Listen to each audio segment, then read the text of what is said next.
Hello बच्चों, कैसे हैं आप सब। मैं संतोष वर्मा, आपका द स्टार क्लासेस चैनल में स्वागत है। बच्चों, आज हम लोग नाइट्रोजन परिवार के तत्व के अंतर्गत इनके हम हाइड्राइड पर विचार करेंगे। नाइट्रोजन परिवार के कौन कौन से तत्व थे? नाइट्रोजन, फास्फोरस, आर्सेनिक, एंटीमनी और बिस्मथ। हम लोगों ने पढ़ा था नाइट्रोजन परिवार में कौन कौन से तत्व हैं। नाइट्रोजन, फास्फोरस, आर्सेनिक, एंटीमनी और बिस्मथ। ये तत्व क्या कहलाते थे? नाइट्रोजन परिवार के तत्व कहलाते हैं। अच्छा, तरीका भी बताया था आपको, नाना पाटेकर, ऐश्वर्या राय, सब बिंदास। इस तरह से आप नाइट्रोजन परिवार के तत्वों को आप भली भांति याद कर सकते हैं। ये ग्रुप 15 में हैं, इनको 15वें वर्ग में रखा गया है।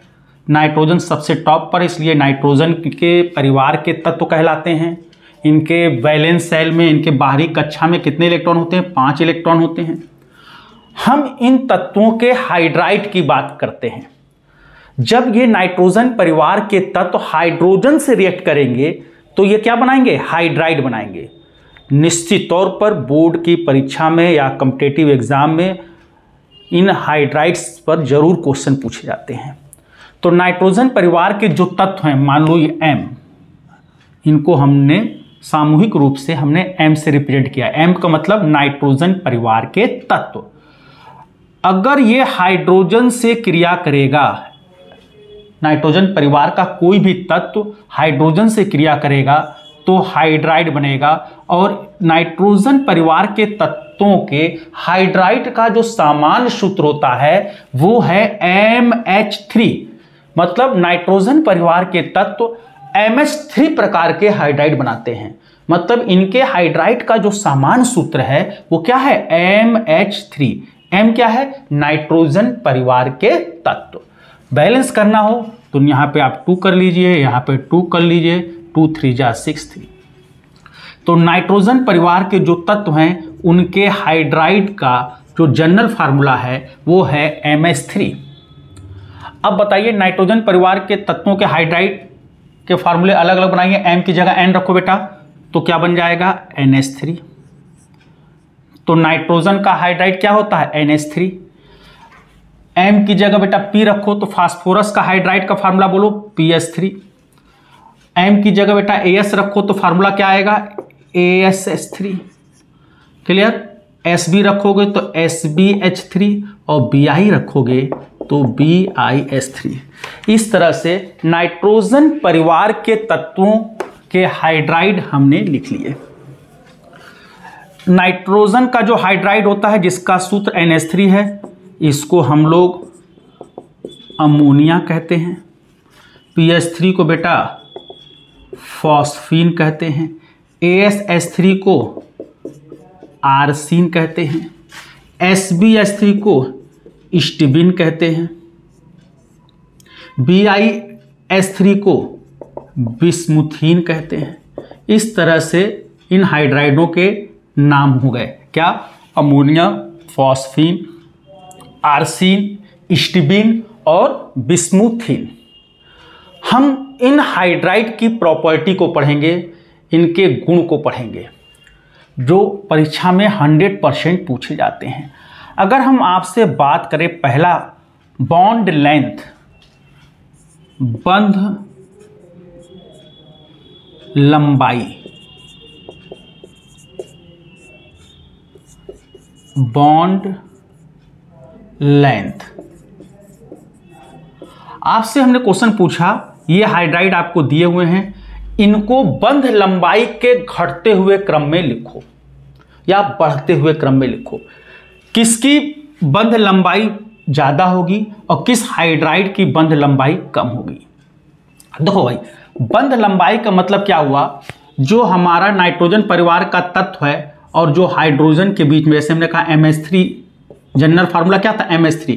तो M और H की जो बॉन्ड की लंबाई है, ठीक है, अलग अलग तत्वों के लिए आपको देखना है कि किसकी बंध लंबाई ज़्यादा है, किसके MH की बॉन्ड की लंबाई ज़्यादा है, किसके MH की बॉन्ड की लंबाई कम है। M क्या है? नाइट्रोजन परिवार के तत्व। एक बार N और H की बीच की लंबाई देखिए, फिर फास्फोरस हाइड्रोजन की। तो आपको बताना है कि किसका MH बॉन्ड बड़ा होगा और किसका MH बॉन्ड छोटा होगा।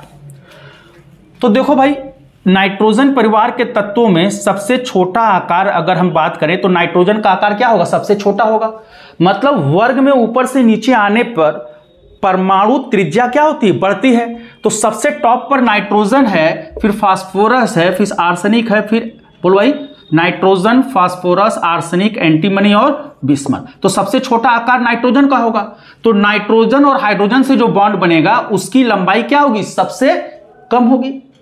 और जो नीचे होगा उसका आकार क्या होगा? बड़ा होगा। बॉन्ड बनाने में कौन सा, बोलो, आउटर मोस्ट शेल का इलेक्ट्रॉन पार्टिसिपेट करता है। तो सबसे बड़ा जो होगा बॉन्ड जो होगा वो किसका होगा? BiOH का।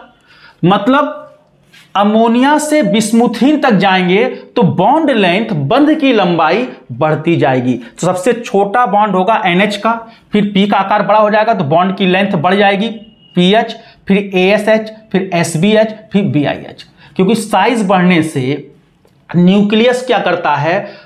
बॉन्डेड इलेक्ट्रॉन को अपनी तरफ कम अट्रैक्ट करता है, जिससे बॉन्ड की लंबाई क्या हो जाती है? बढ़ जाती है। तो जैसे जैसे एटम का आकार बढ़ेगा बॉन्ड की लंबाई बढ़ती जाती है। तो सबसे छोटा बॉन्ड लेंथ किसका होगा? अमोनिया का। अमोनिया के बाद बोलो बेटा, फिर अमोनिया की बॉन्ड लेंथ जो होगी वो छोटी होगी, किससे? Less than PS3। PS3 के बाद किसका नंबर आएगा? ASH3।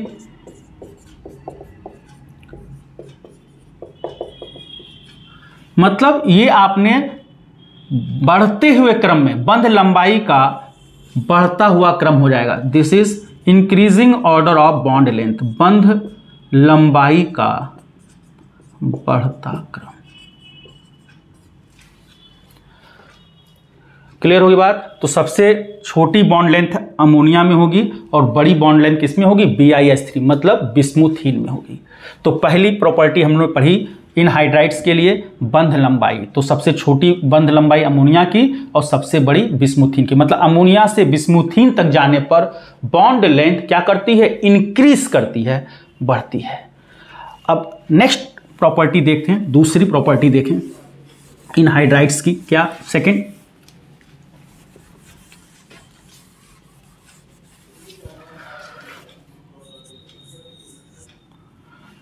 बेसिक नेचर, क्षारी गुण। क्षारी, बेसिक नेचर। देखिए भाई, बेसिक नेचर क्या है? इन हाइड्राइड्स का बेसिक नेचर स्टडी किया जाए। बोलो भाई, ये अमोनिया, फॉस्फीन, आर्सिन, स्टीविन और बिस्मुथीन में ज्यादा बेसिक कौन है? अब ये बेसिक क्यों होते हैं इस पर पहले बात किया जाए। क्योंकि देखो भाई, अमोनिया क्या है? NH3। अमोनिया में आप देखिए नाइट्रोजन पर एक इलेक्ट्रॉन पेयर उपस्थित है।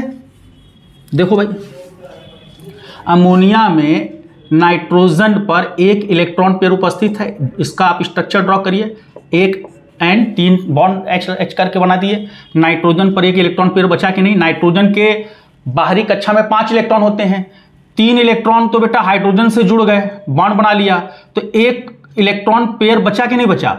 तो सभी पर, नाइट्रोजन पर, फास्फोरस पर, आर्सिन के AS पर, SB पर, BI, सब पर लोन पेयर प्रेजेंट होता है।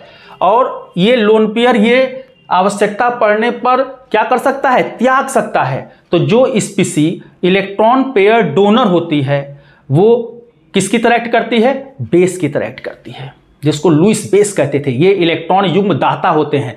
चूंकि ये बॉन्ड बनाने में पार्टिसिपेट तो किए नहीं, ये फ्री हैं, तो आवश्यकता पड़ने पे ये डोनेट करेंगे। और जो इलेक्ट्रॉन युग्म डोनेट कर सकता हो वह लुईस क्षार की तरह व्यवहार करता है, लुईस बेस की तरह एक्ट करता है। तो क्षारी तो सब है। अब क्वेश्चन ये है कि इनमें से ज्यादा क्षारी कौन है? अमोनिया, फॉस्फीन, आर्सिन, स्टीबिन और बिस्मुथीन में ज्यादा क्षारी कौन है? किसमें बेसिक नेचर ज्यादा है? क्वेश्चन आ जाएगा, इन हाइड्राइड्स को क्षारीयता के क्रम, घटते हुए क्रम में व्यवस्थित करो। कौन ज्यादा क्षारी है, फिर उससे कम, फिर उससे कम, डिक्रीजिंग ऑर्डर में। तो सभी क्षारीय क्यों है? क्योंकि सभी में बोलो भाई क्या है? Lone pair. सबके ऊपर क्या है? लोन पेयर है, जिसको ये डोनेट कर सकते हैं, इसलिए सभी बेसिक हैं। अमोनिया के नाइट्रोजन पर है, फास्फीन के फास्फोरस पे, आर्सिन के आर्सेनिक पर, स्टीबिन के एसबी पर है और बिस्मुथीन के बीआई पर है। जो जितना आसानी से अपने लोन पेयर को डोनेट करेगा, डोनेट तो सभी कर सकते हैं, तो क्षारीय गुण तो सब व्यक्त करेंगे।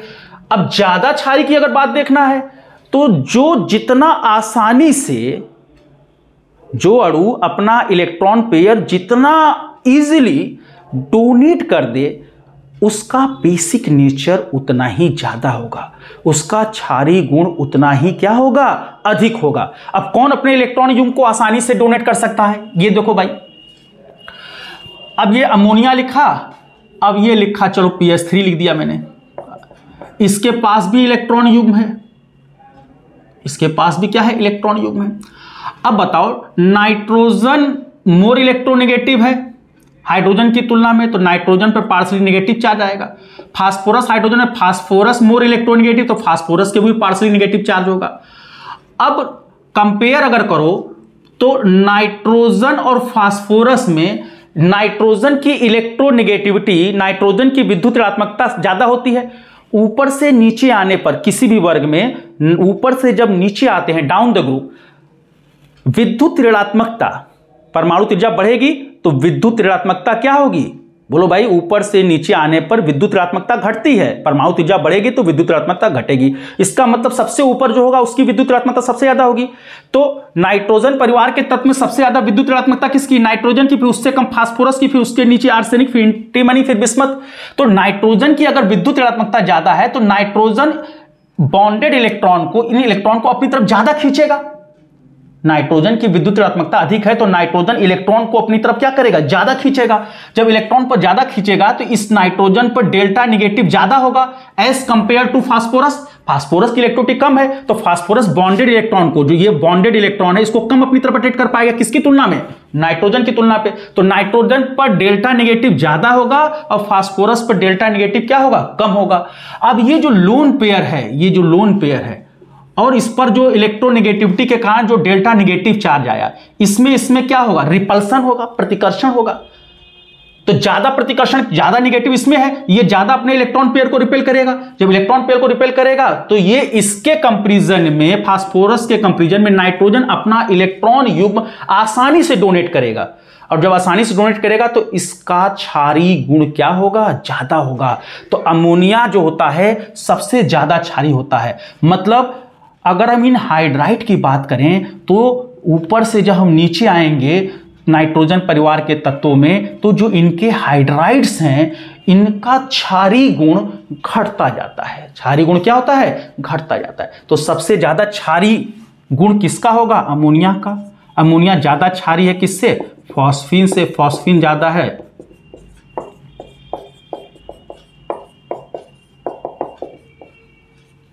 तो ये क्षारीय गुण का decreasing order of basic nature, क्षारीय गुण का घटता क्रम, क्षारीय गुण का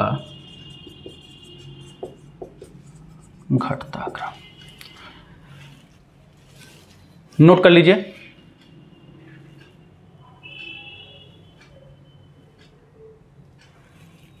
हो गया? चलिए अगली प्रॉपर्टी।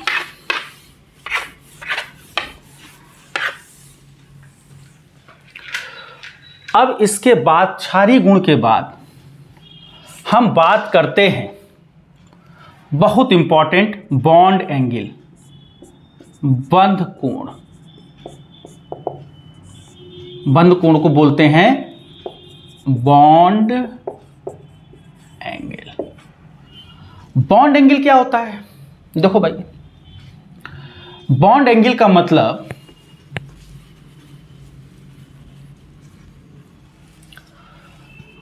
जो नाइट्रोजन परिवार के तत्व, इनका जनरल फॉर्मूला MH3, MHH, देखो और M पर एक लोन पेयर है। अच्छा, अगर हम इस पे संकरण की बात करें, M पर कौन सा संकरण होगा बताओ? 3 सिंगल बॉन्ड है, एक लोन पेयर है, तो क्या मतलब लोन पेयर को भी एक बॉन्ड मान लेते हैं, तो टोटल कितने बॉन्ड हो गए? 4 सिंगल बॉन्ड हो गए, तो हाइब्रिडाइजेशन कौन होगा? sp3। तो ये जो हाइड्राइड्स हैं इनमें जो सेंट्रल एटम है नाइट्रोजन, फास्फोरस, आर्सेनिक, एंटीमनी और बिस्मथ, इनमें हाइब्रिडाइजेशन कौन सा होता है? sp3। जितने भी ये हाइड्राइड्स हैं नाइट्रोजन परिवार के तत्व, इन पर जो संकरण होता है कौन सा होता है? sp3। तो sp3 संकरण की जो ज्यामिति होती है वो कैसी होती है? टेट्राहेड्रल, चतुष्फल की। जैसे अमोनिया में बोलो sp3 संकरण है, तो sp3 संकरण की जो ज्यामिति होती है वो चतुष्फल की होती है। बोलो भाई, 1 2 3 4 ये ऑर्बिटल हो गए, 3 हाइड्रोजन जोड़ दिए, एक ऑर्बिटल जो खाली बचता है वहां लोन पेयर होता है। लोन पेयर वाले ऑर्बिटल को छोड़ देते हैं, लोन पेयर वाले ऑर्बिटल को आकृति देखते समय क्या करते हैं? छोड़ देते हैं। तो अमोनिया की आकृति कैसी होती है? पिरामिडिक। मतलब ये इन सभी की आकृति जो होती है कैसी होती है? पिरामिडिक। और संकरण कौन सा होता है? sp3। अब ये जो कोण है, ये जो दो बॉन्ड के बीच में जो कोण है, इसी को बोलते हैं बंध कोण। तो ये अमोनिया हो गया। इसी तरह से फॉस्फीन में भी देखो भाई, इसकी भी आकृति पिरामिडी होगी। ये जो कोण है इसको बोलते हैं बंध कोण। अब आपको बताना है कि अमोनिया से बिस्मुथीन तक जाएंगे तो बंध कोण के मान पर क्या प्रभाव पड़ेगा? सोचिए।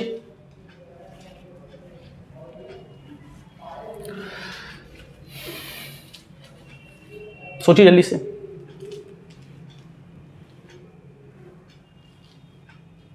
चलिए देखिए, ये जो बंध कोण होता है 107 डिग्री होता है, ये लगभग 94 डिग्री होता है। इसके बाद AsH3, AsH3 में क्या होगा? देखो, एक AS 3H, ये जो बॉन्ड होगा ये 91 के आसपास होता है। मतलब आप क्या देख रहे हो? जैसे जैसे हम आगे बढ़ रहे हैं बंध कोण का मान क्या हो रहा है? घट रहा है। क्यों आखिर ये बंध कोण का मान घट रहा है? बताइए भाई, सोचिए।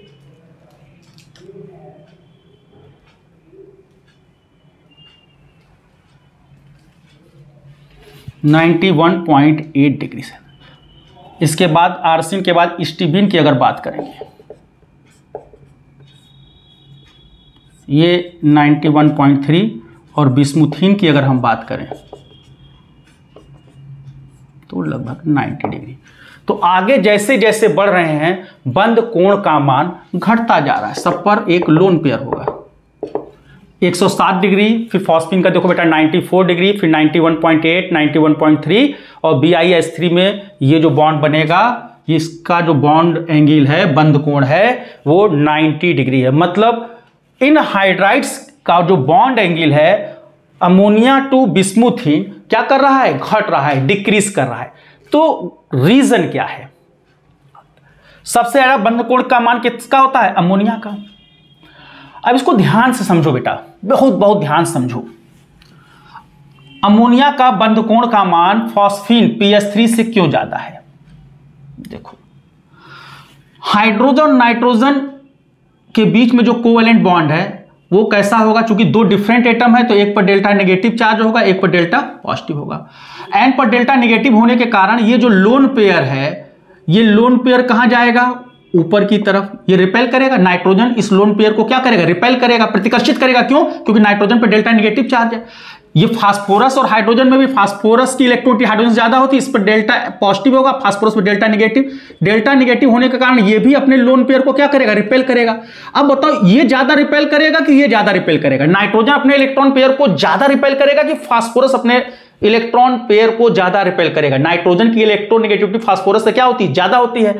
तो नाइट्रोजन पर डेल्टा नेगेटिव क्या होगा? ज्यादा होगा। तो ये अपने इलेक्ट्रॉन युग्म को इसकी तुलना में ज्यादा रिपेल करेगा। अब ये जो इलेक्ट्रॉन पेयर जितना ऊपर जाएगा, जब बोलो नाइट्रोजन अपने इलेक्ट्रॉन पेयर को क्या करेगा? रिपेल करेगा।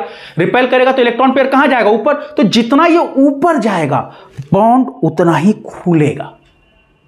बिल्कुल ध्यान समझो बेटा, जितना इलेक्ट्रॉन युग्म ऊपर की तरफ जाएगा, ऊपर कब जाएगा? जब नाइट्रोजन अपने इलेक्ट्रॉन युग्म को क्या करेगा? प्रतिकर्षित करेगा। क्यों करेगा? क्योंकि नाइट्रोजन पर डेल्टा नेगेटिव चार्ज आ गया।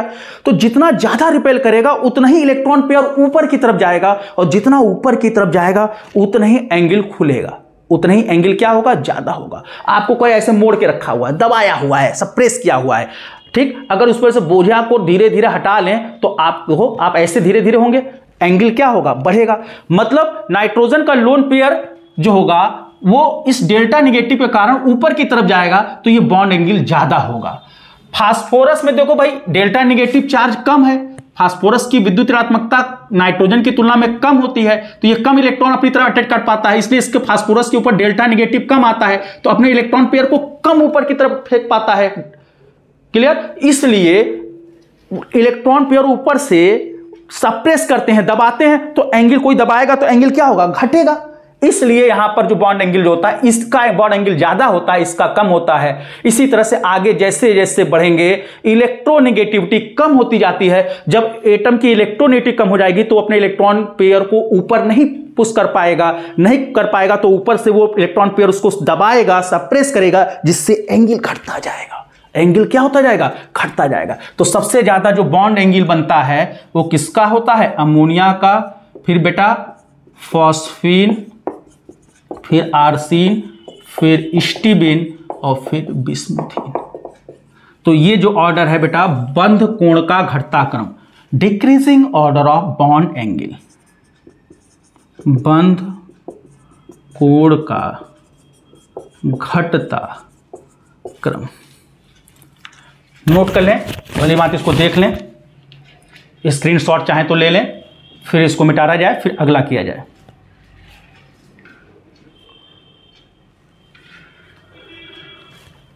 हो गया बेटे, चलिए अब बात करते हैं तापीय स्थायित्व की, थर्मल स्टेबिलिटी की।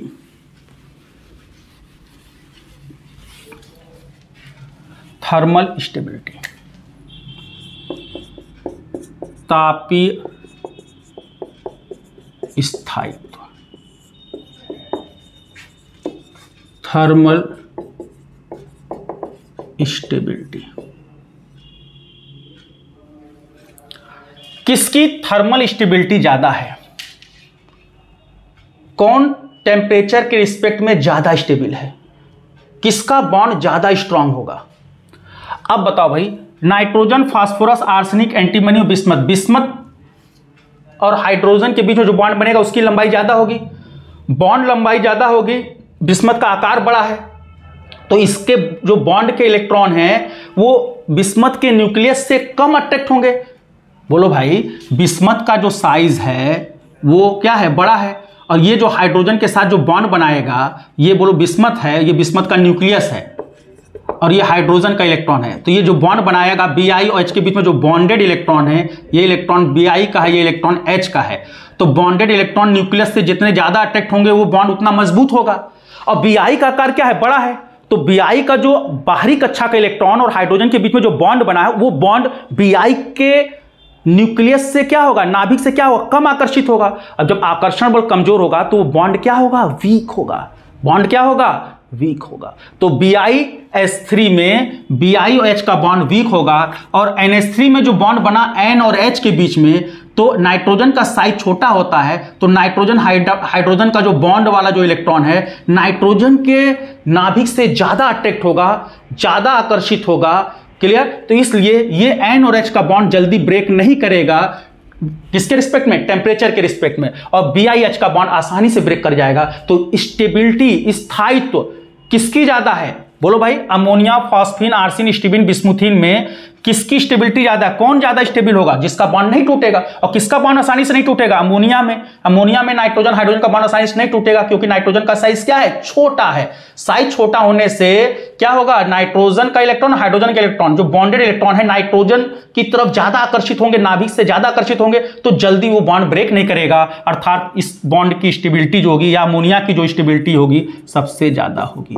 तो स्टेबिलिटी जो होगी किसके रिस्पेक्ट में, बोलो किसके रिस्पेक्ट में, टेम्परेचर के रिस्पेक्ट में किसकी ज्यादा होगी, अमोनिया, फॉस्फीन, आर्सिन, स्टीबिन, बोल भाई स्टीबिन, BiS3, बिस्मुथिन। स्थायित्व का घटता क्रम, तापीय स्थायित्व का घटता क्रम। चलिए हो गया। क्लियर बात? तापीय स्थायित्व पढ़ लिया। अब हम बात करते हैं नेक्स्ट, तापीय स्थायित्व नंबरिंग कर लीजिएगा भाई। इसके बाद हम लोग नेक्स्ट बात करते हैं अपचायक गुण। अपचायक गुण बहुत बहुत इंपॉर्टेंट है। अब इसके इन हाइड्राइड्स के अपचायक गुण, रिड्यूसिंग प्रॉपर्टी की बात करते हैं।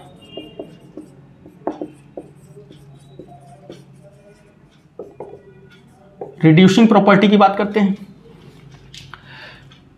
कौन ज्यादा अपचायक है, कौन प्रबल अपचायक है? 4 हाइड्राइड दे देगा, पूछेगा इसमें मोस्ट, बोलो भाई रिड्यूसिंग एजेंट कौन है, कौन प्रबल अपचायक है, बोलो भाई स्ट्रॉन्ग रिड्यूसिंग एजेंट कौन है? देखो भाई, जो ये नाइट्रोजन परिवार का तत्व हो गया, ये H के साथ बॉन्ड बनाया तो ये हाइड्राइड हो गया।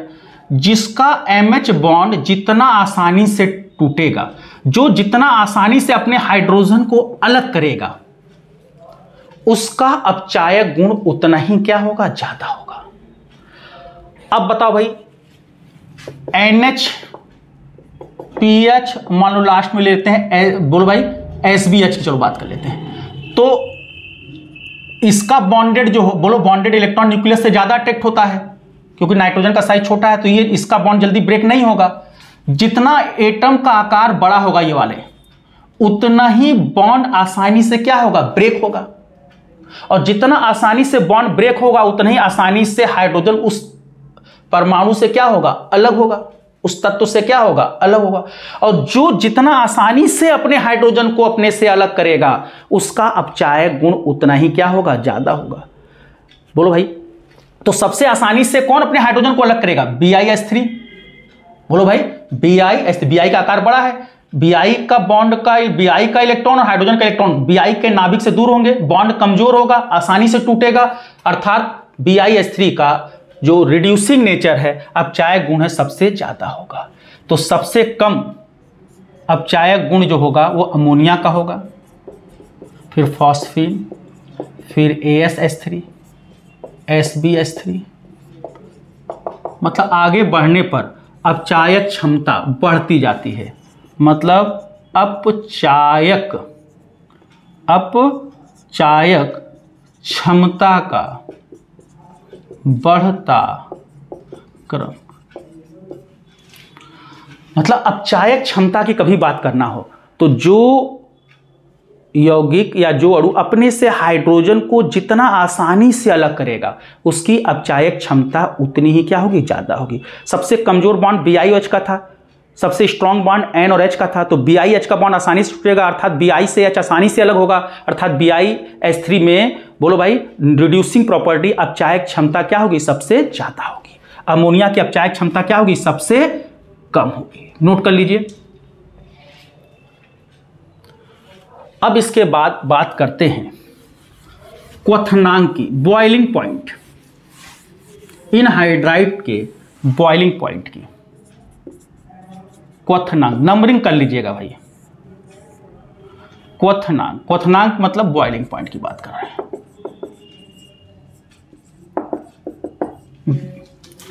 बताओ भाई किसका बॉइलिंग पॉइंट ज्यादा होगा?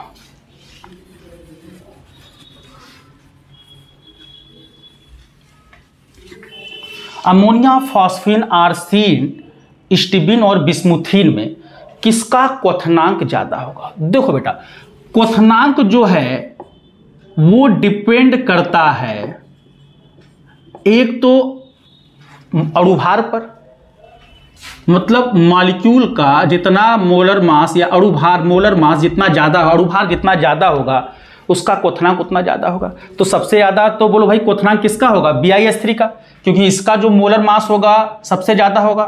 क्लियर? इसका आणविक द्रव्यमान सबसे ज्यादा होगा। तो boiling point directly proportional to molar mass, मतलब जिसका आणविक द्रव्यमान जितना ज्यादा होगा उसका क्वथनांक क्या होगा, ज्यादा होगा। तो इसके हिसाब से सबसे भारी कौन है, BiS3। तो बोलो बेटा सबसे ज्यादा क्वथनांक किसका होगा, BiS3 का, फिर उसके बाद SbH3 का, फिर AsH3 का, फिर बोलो भाई AsH3 के बाद किसका नंबर आएगा, PH3 का, फिर NH3। ये होना चाहिए सबसे ज्यादा। बोलो भाई आणविक द्रव्यमान इसका, फिर इसका, फिर इसका, फिर इसका, फिर इसका।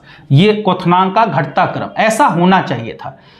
लेकिन यहां पर देखो जो अमोनिया है, अमोनिया में क्या होता है, अमोनिया के जो अणु होते हैं वो एक दूसरे से हाइड्रोजन बॉन्ड के द्वारा जुड़ जाते हैं। अमोनिया जो होता है, NH3 जो है, देखो एक NH3 ये है, एक और बना लो भाई, ऐसे बना लो, इसको ऊपर कर देते हैं। एक अमोनिया ये हो गया, ये दूसरा अमोनिया हो गया।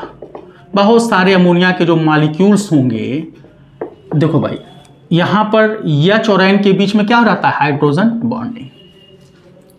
हाइड्रोजन बॉन्डिंग हो जाती है, अमोनिया के जितने अणु हैं सब एक दूसरे से हाइड्रोजन बॉन्ड के द्वारा परस्पर जुड़ जाते हैं।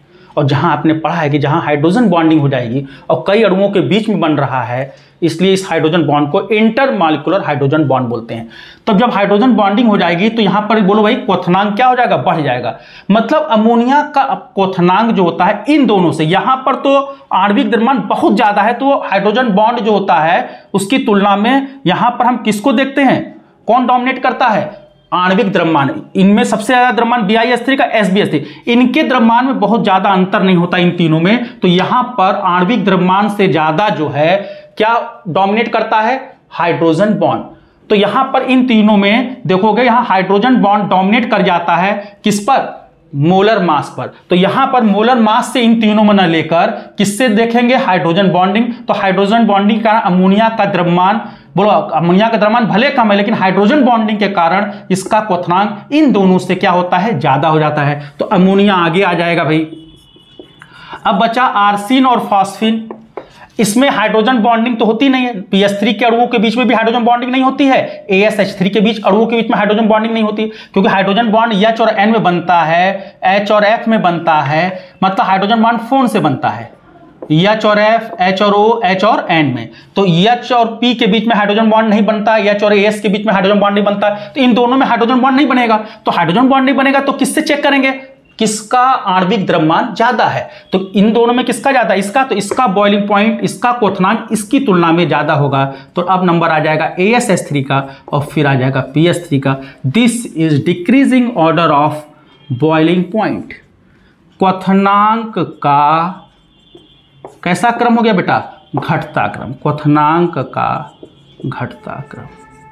तो बोलो भाई नाइट्रोजन परिवार के तत्वों के हाइड्राइड में सबसे ज्यादा क्वथनांक बिस्मुथीन का, फिर स्टिबीन का, इन तीनों में किसका, अमोनिया का, क्योंकि इसमें हाइड्रोजन बॉन्डिंग होती है, इसके अणु एक दूसरे से हाइड्रोजन बॉन्ड के द्वारा जुड़े होते हैं। इन दोनों में हाइड्रोजन बॉन्डिंग नहीं होती तो किसका द्रव्यमान ज्यादा है, ASH3 का, तो इसका, और लास्ट में किसका होगा, PH3 का। क्लियर होगी बात। एक लास्ट बात करते हैं विषाक्तता का, पॉइजनस नेचर। अंतिम बात है पॉइजनस नेचर। किसमें पॉइजनस नेचर जो होता है वो किसमें ज्यादा है, किसमें कम है, विषाक्तता गुण जो है किसमें ज्यादा है, कौन ज्यादा क्षारी है, कौन ज्यादा पॉइजनस है।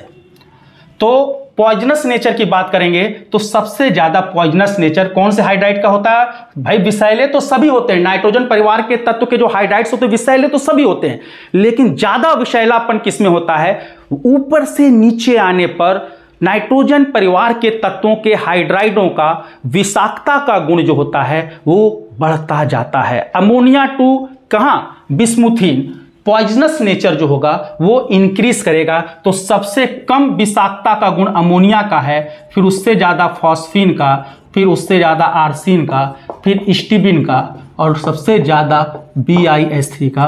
This is increasing order of poisonous nature, विषाक्तता गुण का बढ़ता क्रम। विषाक्तता गुण का कैसा क्रम है, लिख लीजिए, विषाक्तता गुण का बढ़ता क्रम। तो बच्चों इस तरह से हम लोगों ने नाइट्रोजन परिवार के तत्वों के हाइड्राइड की प्रॉपर्टी स्टडी की, जो बहुत बहुत इंपॉर्टेंट है परीक्षा की दृष्टि से। मुझको लगता है कि आपने अगर पूरा वीडियो ध्यान से देखा होगा, निश्चित तौर पर इससे रिलेटेड कोई भी प्रश्न आएगा तो आप 100% करके आएंगे। आप हमारे चैनल द स्टार क्लासेस को अधिक से अधिक सब्सक्राइब करें, शेयर करें, ताकि हम आपके लिए इसी तरह से एक बढ़िया वीडियो आपके सामने लेकर आएँ। Thank you.